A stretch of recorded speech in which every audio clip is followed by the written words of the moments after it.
Salam jemaat Tuhan yang dikasihi di dalam nama Yesus Kristus. Pada pagi hari ini kita bersyukur kepada Tuhan karena Tuhan begitu baik.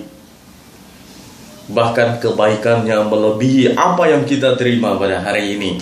Sebab kebaikannya sungguh luar biasa, sungguh ajaib dalam kehidupan kita. Saudara, sebelum kita mendengarkan kebenaran firman Tuhan, marilah kita berdoa kepada Tuhan terlebih dahulu supaya Dia menolong kehidupan kita di hari-hari ke depannya. Mari kita berdoa. Bapa di dalam surga, terima kasih Tuhan. Kami bersyukur kepadamu karena Engkau begitu sangat baik dalam hidup kami, menolong kami, bahkan menyatakan kebaikan kepada kami, bahkan memelihara sepanjang hidup kami dengan kasih, dengan pertolongan, dengan kebaikan yang tak pernah berkesudahan. Tuhan, kami sadar hari ini kami mau tunduk di bawah otoritas Engkau, supaya kami sadar bahwa kami ini adalah kepunyaan-Mu. Terpujilah nama-Mu.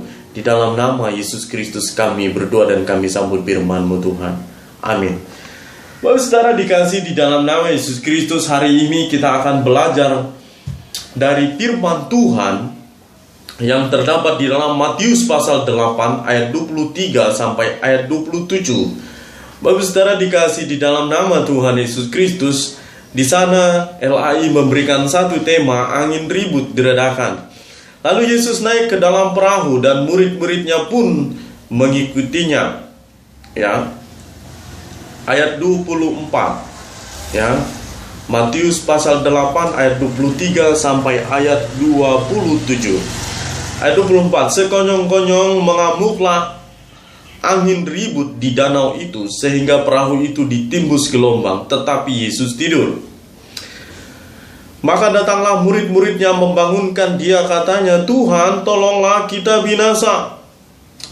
Ia berkata kepada mereka, "Mengapa kamu takut, kamu yang kurang percaya?"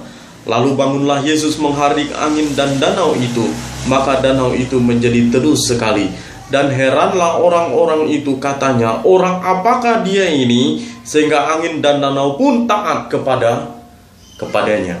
Saudara dikasih di dalam nama Tuhan Yesus Kristus, lihat baik-baik, ini adalah satu kisah yang sering sekali kita dengarkan, satu kebenaran yang mungkin berulang-ulang kali kita baca, tapi kita lihat, saudara, di sini adalah satu peristiwa. Dan di sini juga satu cerita tentang murid-murid. Ya, murid-murid adalah orang yang percaya, artinya mengakui Tuhan dalam hidupnya. Dan murid-murid di sini adalah murid-murid yang baru saja mendengar khotbah Yesus di bukit. Kalau kita lihat di pasal 5, pasal 6, pasal 7, lalu kemudian masuk di pasal 8. Dan bukan hanya itu, Yesus mengajar mereka, tetapi Yesus juga mengajar mereka bagaimana mereka mempercayai Tuhan. Lalu kemudian mereka ini kan adalah pengikut Kristus di dalam teks ini. Mereka adalah percaya kepada Tuhan di dalam teks ini. Lalu kemudian bukan hanya itu, mereka juga melihat peristiwa-peristiwa yang ajaib, mujizat-mujizat yang ajaib yang pernah Tuhan kerjakan, yang pernah Tuhan lakukan. Contoh, kalau kita melihat di pasal 8, Yesus menyembuhkan seorang yang sakit kusta. Yesus menyembuhkan seorang perwira di Kapernaum. Ini juga ada ditulis di dalam Markus, ada ditulis di dalam Lukas, ada juga ditulis dalam Yohanes. Lalu kemudian Lukas pasal 7, kemudian apalagi Yesus menyembuhkan ibu mertua Petrus, Bapak Saudara. Ini adalah salah satu kisah tentang orang yang mengikut Kristus. Lalu saudara, oleh karena itu hari ini kita mau belajar dari tema ini, ya, dengan satu tema yang sederhana, Kristen yang percaya. Bapak saudara dikasih di dalam nama Yesus Kristus. Mengapa saya angkat tema ini adalah Kristen yang percaya? Banyak orang Kristen yang tidak percaya. Kekristenan hanya kepalsuan. Kekristenan hanya kemunafikan. Kekristenan mereka hanyalah kekristenan yang tidak serius dengan Tuhan. Oleh karena itu, Bapak saudara, saya mau ingin katakan kepada sebagai kita orang yang percaya kepada Tuhan, Kristen yang sungguh-sungguh, Kristen yang percaya itu adalah Kristen yang hidup di dalam loyalitas, hidup di dalam kebenaran, hidup di dalam kejujuran, hidup di dalam kepastian, hidup di dalam keyakinan yang benar kepada Tuhan, hidup mengakui Tuhan di dalam hidupnya, hidup mendahulukan Tuhan, menyadari bahwa dia adalah manusia yang kepunyaan Tuhan, memiliki iman yang benar kepada Tuhan. Oleh karena itu, Bapak Saudara, kalau kita lihat baik-baik, banyak Kristen yang gampang menyerah, banyak Kristen yang gampang mundur, banyak Kristen yang tidak sungguh-sungguh dengan Tuhan kok. Mengapa saya katakan seperti demikian? Kalau kita melihat teks ini, maka banyak hal yang patut kita pelajari dalam kehidupan kita sebagai orang yang percaya kepada Tuhan. Pengikut Kristus adalah orang yang percaya, kekristenan yang mendahulukan Tuhan dalam hidupnya. Mengapa saya katakan seperti demikian? Sebab banyak kekristenan yang tidak terus hidup di dalam loyalitas sebagai Kristen. Gampang menyerah, gampang putus asa, gampang mundur daripada kesetiaan, daripada iman, daripada pengenalan akan Tuhan. Saudara dikasih di dalam nama Yesus Kristus. Oleh karena itu saya ingin katakan kepada Bapak Ibu Saudara, marilah kita menjadi Kristen yang memang betul-betul percaya kepada Tuhan. Mengapa saya katakan kita harus percaya kepada Tuhan? Karena itu adalah dasar yang terutama dalam kehidupan kita sebagai orang Kristen. Jangan hari ini percaya, besok lupa. Jangan hari ini bertobat, besok dilakukan lagi kesalahan dan kejahatan. Oleh karena itu saya ingin katakan kepada kita, jadilah Kristen yang memang betul-betul Kristen yang sungguh-sungguh di dalam Tuhan, Kristen yang percaya, punya iman, punya power yang di dalam Tuhan. Bapak Saudara yang penuh dengan sukacita dan pengharapan di dalam Tuhan. Bersaudara dikasih dalam nama Yesus Kristus, kembali kita ke teks ini. Kalau kita melihat di dalam teks ini adalah angin ribut diredakan. Mengapa saya memilih teks ini menjadi satu pokok renungan kita pada hari ini? Karena teks ini adalah unik daripada Lukas dan Markus. Mengapa? Markus dan Lukas berbeda cara menuliskannya, tetapi Matius berbeda cara menuliskannya. Daripada perbedaannya, Bapak Saudara lihat baik-baik. Yang ditulis oleh Matius adalah berbicara bagaimana orang harus punya iman kepada Tuhan. Lalu akhirnya Yesus tegur apa yang Yesus bereskan. Masalah di dalam hidup manusia, masalah kekristenan, masalah iman, masalah loyalitas, masalah kesetiaan yang Tuhan ingin bereskan di dalam hidup sebagai orang yang percaya kepada Tuhan. Oleh karena itu saya memilih teks ini menjadi satu bagian yang cukup baik untuk kita bisa renungkan pada hari ini. Saudara dikasih di dalam nama Tuhan Yesus Kristus. Lalu kemudian setelah Yesus membereskan iman, baru Yesus menyatakan mujizat, baru Yesus menyatakan kuasa. Karena apa? Setiap orang yang percaya kepada Tuhan, dia memiliki kuasa yang benar-benar di dalam Tuhan. Bapak Saudara dikasih dalam nama Yesus Kristus. Lihat baik-baik dalam teks ini. Lalu Yesus naik ke dalam perahu dan murid-muridnya pun mengikutinya. Saudara lihat, murid-murid mengikuti dia. Murid ini berarti pengikut Kristus. Murid ini adalah punya iman harusnya, punya power yang kuat untuk setia kepada Tuhan. Pengakuan diri, penyangkalan diri, memikul salib harusnya ada di dalam diri murid-murid ini. Bapak Saudara, lalu kemudian apa yang terjadi? Persoalan terjadi di tengah-tengah danau itu. Ada angin ribut yang besar, ada badai, kemudian dan mereka hampir tenggelam dan hampir binasa. Saudara lihat baik-baik, pernah nggak terpikir dalam kehidupan kita, kalau murid-murid ini tenggelam dan hampir binasa, siapa yang menolong? Siapa yang menyelamatkan mereka? Saudara, ini menjadi pertanyaan yang besar dalam hidup kita sebagai orang yang percaya kepada Tuhan. Yesus masuk ke dalam perahu, Bapak Saudara. Yesus ada di dalam perahu itu. Yesus hadir di dalam perahu itu. Yesus ada di dalam kehidupan orang yang percaya ini. Oleh karena itu engkau diajar oleh Tuhan untuk terus hidup di dalam Tuhan sesungguhnya. Bukan hidup dalam permainan mempermainkan Tuhan. Tidak, tetapi engkau harusnya hidup di dalam Tuhan, yang kuat di dalam Tuhan. Sebab Tuhan tidak pernah meninggalkan engkau ketika engkau mengundang Tuhan dalam hidupmu dan Tuhan hadir dalam hidupmu. Bapak saudara dikasih di dalam nama Yesus Kristus, ingatlah baik-baik.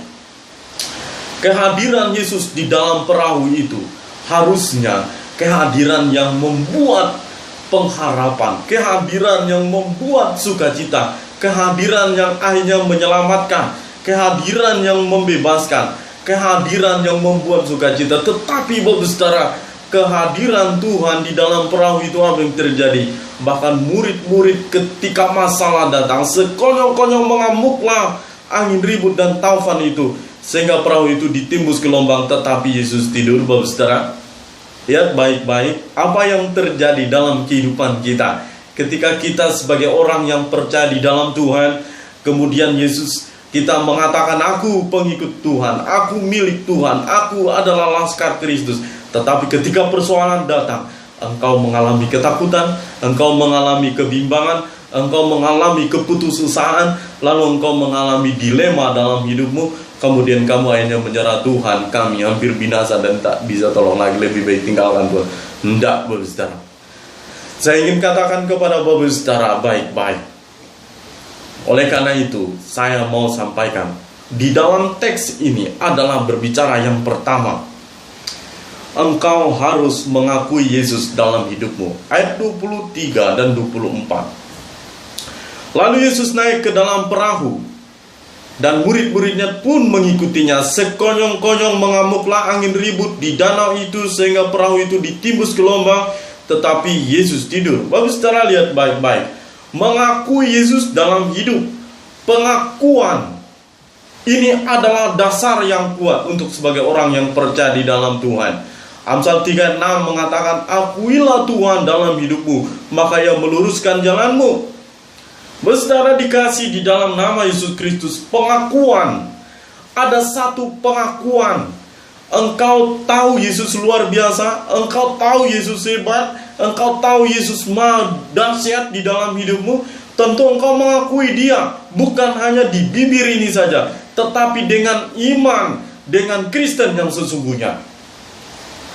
Bapak saudara dikasih di dalam nama Yesus Kristus, mulut hanya bisa melihat peristiwa yang Yesus kerjakan, hanya mereka berkata, wow, luar biasa.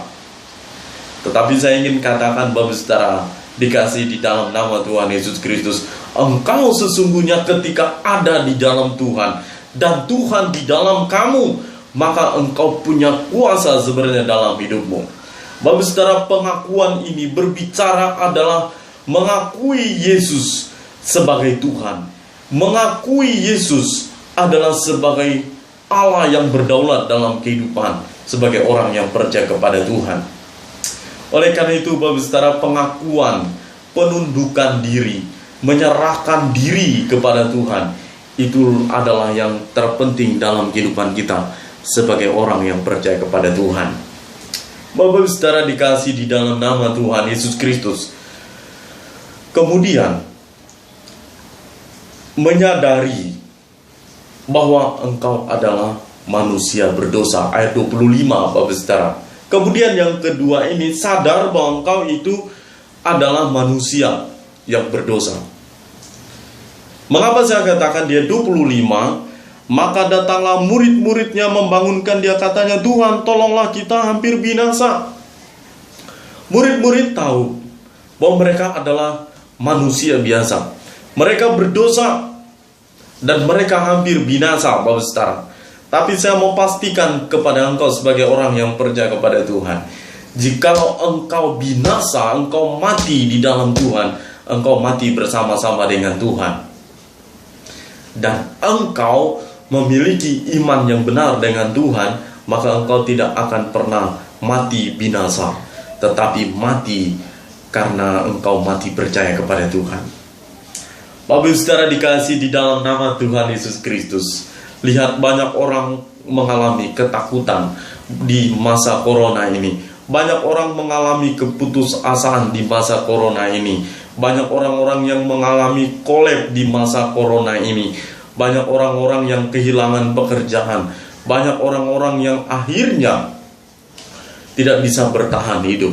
Saudara, tapi saya mau yakinkan kepada engkau bahwa ketika engkau ada di dalam Tuhan dan Tuhan ada di dalam hidupmu dan masuk di dalam perahu itu, hadir di dalam perahu itu dan menyatakan dirinya di dalam kehidupan itu, berarti engkau tidak pernah sendirian. Katakan amin. Dan Tuhan bersama-sama dengan engkau, dan engkau tidak akan mati binasa oleh karena keadaan, oleh karena situasi, oleh karena apapun. Tetapi engkau mati di dalam Tuhan, sebab Tuhan menyertai perjalanan hidupmu. Bapak saudara dikasih di dalam nama Yesus Kristus, ingatlah dalam kehidupan kita ini, Tuhan bersama-sama dengan kehidupan kita. Tuhan menolong hidup kita, sekalipun kita ini manusia berdosa, sebab engkau dengan Allah ada perjanjian bahwa Allah akan menolong engkau, bahwa Allah akan menyelamatkan engkau, bahwa Allah tidak akan membinasakan engkau begitu saja, karena engkau adalah umat perjanjian. Maka di dalam Yohanes mengatakan, karena begitu besar kasih Allah dunia akan dunia ini, Yohanes 3:16, sehingga ia mengaruniakan, dan supaya kita ini hidup di dalam kerajaannya Allah sampai selamanya. Saudara dikasih di dalam nama Yesus Kristus, ingat baik-baik, marilah kita hidup di dalam menyadari memang kita manusia berdosa, kita ini lemah, tetapi ketika kehadiran Tuhan di dalam hidup kita, maka kita tidak akan pernah ditinggalkan oleh Tuhan. Oleh karena itu Bapak saudara ingat baik-baik. Lalu kemudian yang ketiga, memiliki iman yang benar. Ayat 26 dan 27. Ia berkata kepada mereka, mengapa kamu takut, kamu yang kurang percaya? Lalu bangunlah Yesus menghardika angin dan danau itu, dan danau itu menjadi teduh sekali orang, dan seterusnya. Bapak saudara, lihat baik-baik. Yang ketiga, Kristen yang percaya itu adalah memiliki iman yang benar. Lihat apa yang Yesus bereskan.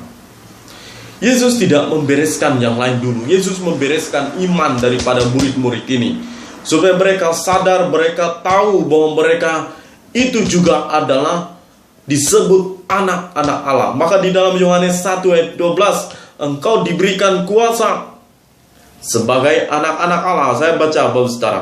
Tetapi semua orang yang menerima diberinya kuasa menjadi anak-anak Allah, yaitu mereka yang percaya dalam nama Yesus Kristus. Bapak saudara dikasih di dalam nama Yesus Kristus, ingat baik-baik. Iman yang benar dalam kehidupan kita. Engkau disebut anak Allah, berarti engkau bukan anak buangan, berarti engkau bukan orang yang diasingkan. Engkau disebut anak Allah. Kalau engkau disebut anak Allah, tentu Yesus berdaulat dalam hidupmu. Engkau memiliki iman yang benar dalam hidupmu. Engkau tidak akan pernah takut. Engkau tidak pernah akan khawatir. Engkau tidak akan pernah mengalami kebimbangan. Engkau akan selalu bersukacita. Engkau selalu melihat bahwa Tuhan berkuasa dalam hidupmu. Dan ingat baik-baik, iman dalam kebenaran itu akan terus tetap menjadi bagian dalam kehidupan kita. Mengapa? Saya ingin katakan, sebab ketika engkau di dalam Tuhan, Tuhan di dalam engkau, sesungguhnya menjadi satu kekuatan yang besar. Bapak Ibu saudara dikasih di dalam nama Tuhan Yesus Kristus, ingatlah dalam hidup kita, Tuhan di dalam diri kita itu berarti melekat. Dan kita menjadi satu kekuatan yang kuat dalam Tuhan. Dan iman yang benar itu akan diuji. Dan iman yang benar itu akan membuahkan hasil. Dan iman yang benar itu akan melihat bagaimana mujizat pertolongan kuasa Tuhan dinyatakan di dalam setiap orang yang percaya kepada Tuhan. Bapak Ibu saudara dikasih di dalam nama Tuhan Yesus Kristus. Oleh karena itu, percaya kepada Tuhan jangan main-main. Percaya kepada Tuhan dengan segenap hati. Percaya kepada Tuhan serius. Percaya kepada Tuhan jangan aneh-aneh. Oleh karena itu saya mau katakan kepada Bapak Ibu saudara, ingat baik-baik 3 bagian ini. Ketika engkau Kristen yang percaya, engkau memiliki Yesus, mengakui Yesus dalam hidupmu, engkau menyadari engkau mendahulukan Tuhan, bahwa engkau tahu bahwa Tuhan itu hebat, lalu engkau memiliki iman.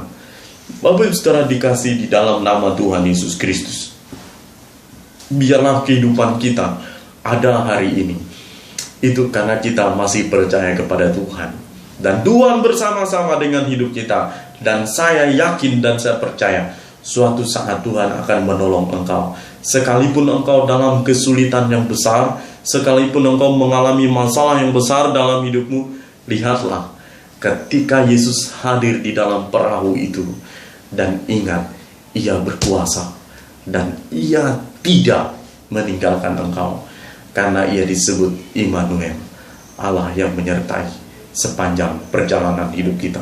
Bapak Saudara dikasih di dalam nama Tuhan Yesus Kristus, biar ini yang menjadi renungan kita pada saat hari ini, karena kita percaya bahwa di dalam Tuhan kita tidak pernah sendirian. Di dalam Tuhan Ia tidak pernah meninggalkan kita, dan di dalam Tuhan kita pasti aman. Marilah kita berdoa. Segala puji syukur hormat kami sampaikan kepada Tuhan yang Maha Kuasa, Allah yang setia, Allah yang tidak meninggalkan kami, Allah yang bersama-sama dengan hidup kami sampai selama-lamanya. Terima kasih Tuhan. Biarlah kekristenan di dalam diri kami ini, kekristenan yang melihat bagaimana mujizat Tuhan dinyatakan, bagaimana kedaulatan Tuhan, bagaimana kuasa Tuhan berperan aktif dalam kehidupan orang yang percaya. Terima kasih Tuhan. Kami serahkan hidup kami di dalam tangan Engkau.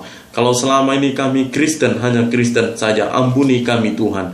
Kami mau hidup menjadi Kristen yang militan, yang loyalnya tinggi Tuhan terhadap Engkau. Oleh karena itu Tuhan, kami pertaruhkan segenap hidup kami hanya di dalam tangan Tuhan. Di dalam nama Yesus Kristus Allah yang hidup, kami berdoa dan kami bersyukur. Amin.